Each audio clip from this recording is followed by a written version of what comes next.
Hello hi నమస్తే welcome to MK media. నేను మీ Madhu Kalyan. Present సొసైటీలో సహజీవనం అనేది కామన్ అయిపోయింది. సో ఈరోజు మన టాపిక్ వచ్చేసి సహజీవనం, దాని గురించి డీటెయిల్ గా తెలుసుకుందాం. నమస్కారం సార్. నమస్తే మధు. సార్, ప్రజెంట్ సొసైటీలో సహజీవనం అనేది కామన్ అయిపోయింది. సో కానీ పల్లెటూరు కంటే హైదరాబాద్ అంటే సిటీలలోనే ఎందుకు సహజీవనం అనేది ఎక్కువ ఉంటుంది? రైట్ మధు. సో పల్లెటూర్ల కంటే సిటీలలోనే ఎందుకు ఎక్కువ అవుతుంది అన్నది. అది అందరికి జగమెరిగిన సత్యం ఏంటి అంటే పల్లెటూర్లలో ఆపర్చునిటీస్ అనేది చాలా తక్కువగా ఉంటుంది. ఎవరు ఏమి అన్నా కూడా చీమ చిటిక్కునన్నా కూడా మొత్తం తెలిసిపోతుంది అన్నట్టు. అది ఒకటి. రెండోది ఏంటంటే పల్లెటూరులో పద్ధతులు, ఆచారాలు అన్నీ కూడా ఉంటాయి. అంటే తల్లిదండ్రుల మీద ఒక గౌరవంతో ఏదేమైనా కూడా అక్కడ కట్టుబాట్లకు అనుగుణంగా ఉంటారు. అదే సిటీకి, హైదరాబాద్ కానీ ఏదైనా సిటీకి వచ్చినప్పుడు ఇక్కడ కట్టుబాట్లు అవన్నీ ఉండవు. పక్కింటోనే ఎవరు పట్టించుకోరు.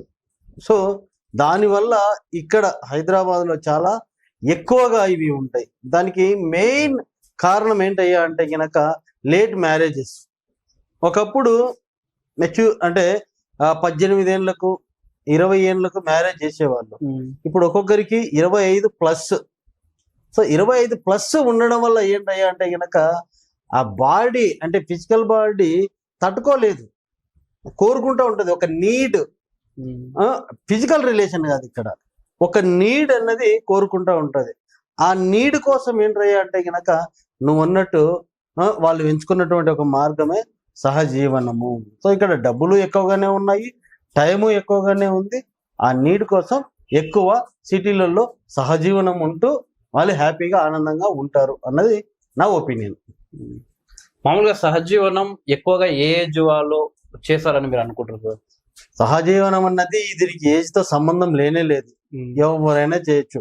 అమ్మాయికి 50 ఏళ్ళు నుండి అబ్బాయికి 25 ఏళ్ళున్నా, లేకుంటే అమ్మాయికి 25 ఏళ్ళు నుండి అబ్బాయికి 50 ఏళ్ళున్నా, అంటే ఇక్కడ ఏజ్ తో సంబంధం ఏం లేదు.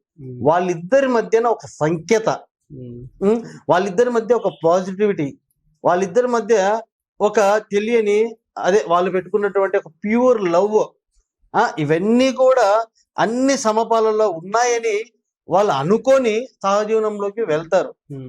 తర్వాత తెలుస్తుంది. ముందు ఏంటంటే వీడి గురించి వాడికి, వాడి గురించి వీడికి నిజాలు తెలియదు.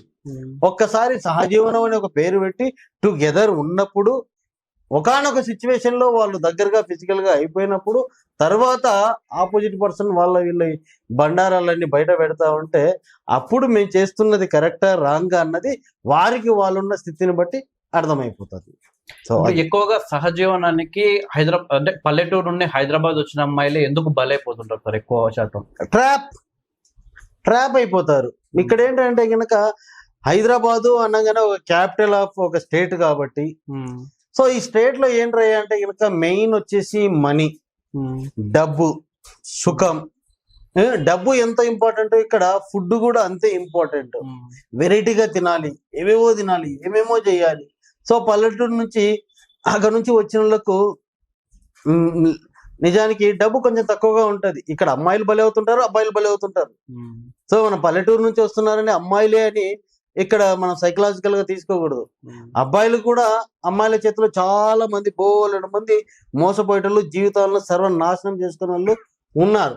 సో ఇక్కడ డబ్బు అన్నది చాలా ఇంపార్టెంట్ కాబట్టి ఆ డబ్బు కోసము డబ్బు ఉన్న వాళ్ళు ట్రాప్ చేసి మరి అంటే ఈజీగా ఎందుకు లొంగుతారు అంటే కనుక పల్లెటూరు నుంచి వచ్చిన వాడికి సుఖం అన్నది ఆ రుచి వాళ్ళు చూపిస్తారు కాబట్టి ఆ సుఖాన్ని ఎక్కువగా కోరుకుంటారు. అది ఇక్కడ సిటీలలో ఇక్కడ పుట్టి పెరిగిన వాళ్ళకి అవి అంత పెద్ద విషయం ఏం కాదు. ఇక్కడ షేక్ హ్యాండ్, హగ్గులు అన్నవి సర్వసాధారణం. అదే పల్లెటూరు నుంచి వచ్చిన వాళ్ళకు నవ్వుకుంటూ ఇక్కడ హాయిగా మాట్లాడి ఒక హగ్ ఇచ్చినాడంటే ఇక వాని గురించి ఓ అమ్మ ఎంత కావాలంటే అంత ఊహలు, నెక్స్ట్ ఫ్యూచరు, బిడ్డలు అన్ని పుట్టించేసుకుంటారు. కానీ అక్కడ ఏమి ఉండదు. అట్లా ట్రాప్ లో పడిపోతా ఉంటారు. ఇప్పుడు సహజీవనం అంటే ఇప్పుడు అబ్బాయిని అమ్మాయి మోసం చేసుకోవడమే అంటే మీరు ఏమంటారు? అవునంటారా కాదంటారా? 100% అది మోసం చేసుకోవడమే. నిజానికి అది మన పద్ధతి కానే కాదు సహజీవనం అనేది. దానికి ఒక పేరు పెట్టి అనవసరమైనటువంటి ఆరోగ్య సమస్యలు తీసుకొని ఆరోగ్య సమస్యలు అంటే కనపడేవి కాదు, కనపడనివి.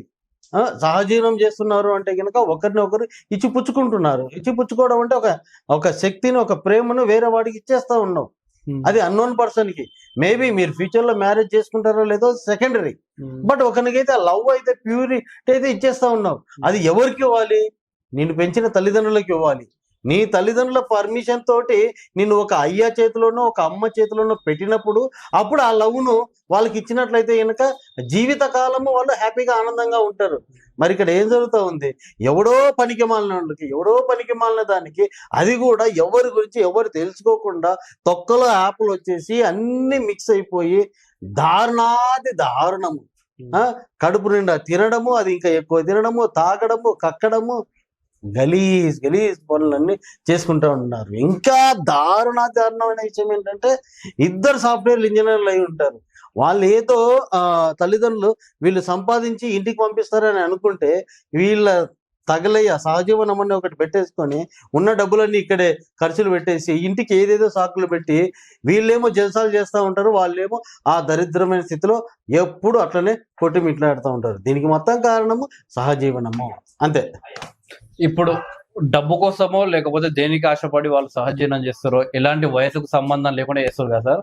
దానివల్ల వాళ్ళకి ఏమన్నా రోగాలు వచ్చే అవకాశాలు ఏమన్నా ఉండవా? 110% రోగాలు వచ్చేస్తాయి. ఎందుకు రావు? ఫస్ట్ వచ్చేసి వాడు ఒక రౌడీ అనుకుందాం. అమ్మాయి ఏమో ఒక పల్లెటూరు నుంచి ఒక ఇదితో వస్తుంది. వాడి రౌడీ అనుకుందాం. ఆ రౌడీతో ఒక సంవత్సరం రోజులు తిరిగింది అనుకున్నాము. ఈమె రౌడీ కాకుండా ఆటోమేటిక్ గా రౌడీ బుద్ధులు వచ్చేస్తాయి. నేను తాగకపోవచ్చు, నా చుట్టుపక్కల అందరూ తాగుతూ ఉన్నారు, నేను తాగలేదు కానీ తాగుడోతులు ఉన్నారు కాబట్టి ఆ క్వాలిటీస్ కంపల్సరీ వచ్చేస్తాయి. అట్లా దీనివల్ల ఒకవేళ సహజీవనం చేసినప్పుడు ఆ ఎదుటివాడు ఏదన్నా రోగం స్థితిలో ఉండి దీర్ఘకాలిక రోగాలతో ఉంటే గనక కంపల్సరీ అందులో నుంచి 30 to 40% ఆ రోగం నీకు అంటుకొని చస్తుంది. చావకుండా వాళ్ళు ఏవైతే ఇబ్బందులు పడుతున్నారో, ఏ విధంగా అయితే బాధపడుతున్నారో ఆ సిమ్టమ్స్ నీకు వేరే రూపంలో కొంచెం వచ్చినా అయ్యో వాడికి వచ్చినట్టే నాకు వచ్చేసింది, నా జీవితం ఇంతే అని ఆలోచిస్తూ ఉంటారు. సో కంపల్సరీ రోగాలు అయితే వచ్చి తీరుతాయి. అవి ఫిజికల్ బాడీ కనపడేటివే కనపడేనివా అన్నది ఎవరికి వారికి ఆ సిచ్యువేషన్ను బట్టే తెలుస్తుంది. సరే, ఇప్పుడు మామూలుగా సహజీవనం అంటే ప్రజెంట్ జనరేషన్ లో అందరికీ తెలుసు. బట్ మీ దృష్టిలో సహజీవనం అనే అంశాన్ని మీరు ఏ విధంగా చూస్తారు? జనాలకు ఏ విధంగా చెప్తారు? సహజీవనం అంటే జనరల్ గా ఏంటి అంటే కనుక ట్రూ ఫ్రెండ్షిప్. ఒకరిని ఒకరు సరైన విధంగా అర్థం చేసుకొని వాని నీడ్స్ని వీడు తీర్చుకుంటూ వీడి నీడ్స్ని వాడు తీర్చుకుంటూ ఉండేదాన్నే ఇద్దరు కలిసి హ్యాపీగా ఉండేదాన్ని సహజీవనం అంటారు. సహజీవనము అంటే ఇద్దరు అమ్మాయి అబ్బాయి అనే కాదు, ఇక్కడ అంటే ఫిజికల్ కాకుండా మెంటల్ గా అన్ని షేర్ చేసుకుంటూ ఉండేదాన్ని, టుగెదర్ ఒకే దగ్గర ఉండేదాన్ని, దాన్ని సహజీవనము సహాయంతో జీవిస్తా ఉన్నాడు అన్నదాన్ని సహజీవనము అంటారు. ఇక్కడ ఏమైపోయిందంటే ఇంకా సహజీవనము అంటే ఇంగ్లీష్ లో డేటింగ్ అన్నట్టు అది అయిపోయి ఇంకా అది వేరే వేరే వేరే లెవెల్కి అయితే తీరిపోయింది. ఆ కరెక్ట్ గా ఒక ఫ్రెండ్షిప్ తోటి ఉండాలంటే దానికి ఆ డేటింగ్ సహజీవనం అని పేరు పెట్టాల్సినటువంటి అవసరము లేనే లేదు. Okay sir, thank you. సహజీవనం గురించి చాలా అద్భుతంగా చెప్పారు. సహజీవనం ఒక మీనింగ్ అంటే ఇంగ్లీష్ కి ట్రాన్స్ఫర్ చేశారు కానీ ఆ ట్రాన్స్ఫర్ చేసిన పదాన్ని దాని అర్థం మొత్తమే మార్చేశారని చాలా అద్భుతంగా చెప్పారు. Thank you sir. Thank you Madhu.